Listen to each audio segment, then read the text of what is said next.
As Deepak Ajwani from Economic Times, India. Your MD, Kristalina, clearly told the world leaders and the governors, buckle up. Can we understand three things that IMF would want to tell the governors as well as the ministers across the world? How do they buckle up? Well, I think what our managing director is referring to is the fact that we are in an environment, we've been living for the last 5, 7 years, in an environment in which we are hit, the global economy is hit by fairly sizable shocks.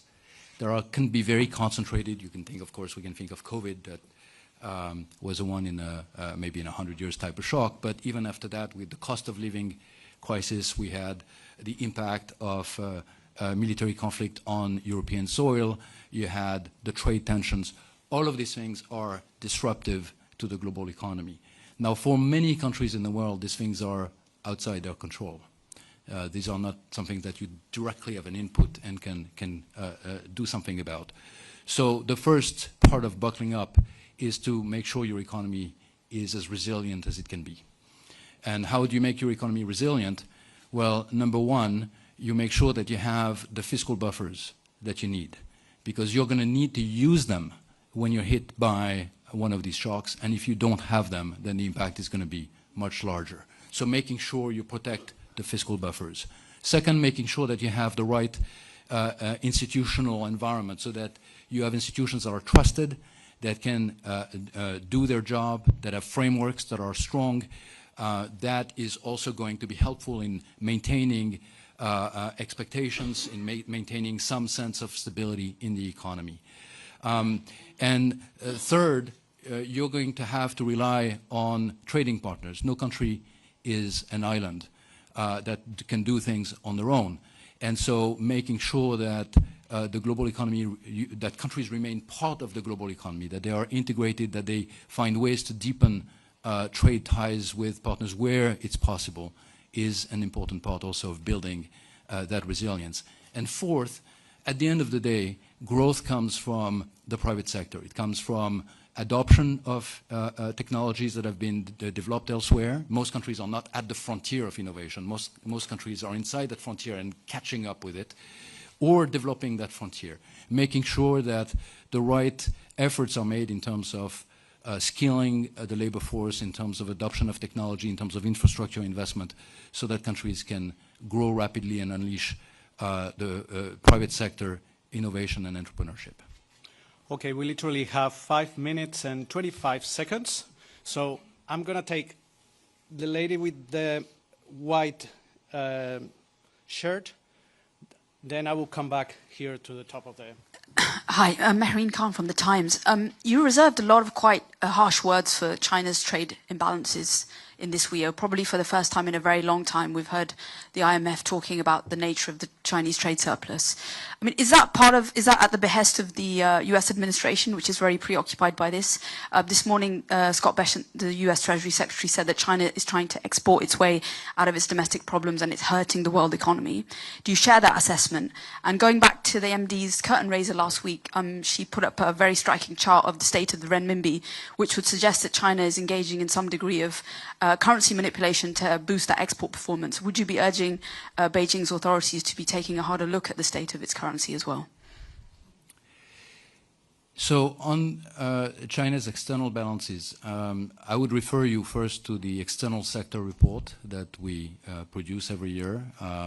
That's the other flagship that comes out of the research department. The latest iteration was published in July.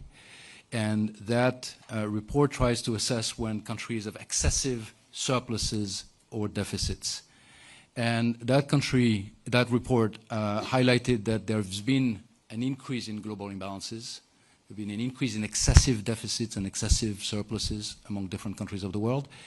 And it flagged 3 of them as having excessive either surpluses or deficits. Excessive surpluses were found in China, as you point out, also in the euro area, and excessive deficits in the US. So I think we had a report that was very even-handed. Now, in terms of the economic issue on China's growth model, think what I highlighted in my opening remarks, and I think that's certainly the view that we have here at the fund when we do our analysis of the Chinese economy, is that you have an economy where domestic demand has been very weak for some time now, has been very weak on the back of a property sector boom-bust that has not been fully resolved. We're 4 years plus in, and that property sector is not fully resolved. The real estate sector is still not recovered, and there are still a lot of potentially non-performing loans and valuation effects that are not realized in that sector. And that's weighing on confidence. Chinese households and businesses are reducing, scaling down their consumption or their investment because of that. So the growth in the Chinese economy in the last few years has been coming in significant part from the external sector. But what we are seeing there is something interesting, which is we see an increase in volumes that are being produced, but we see increasingly a decline in the prices at which they need to be sold on markets. And that suggests that somehow the market has a limited capacity to absorb all of that is being produced coming out of China. And that suggests that that growth engine, that second growth engine itself is starting to face difficulties.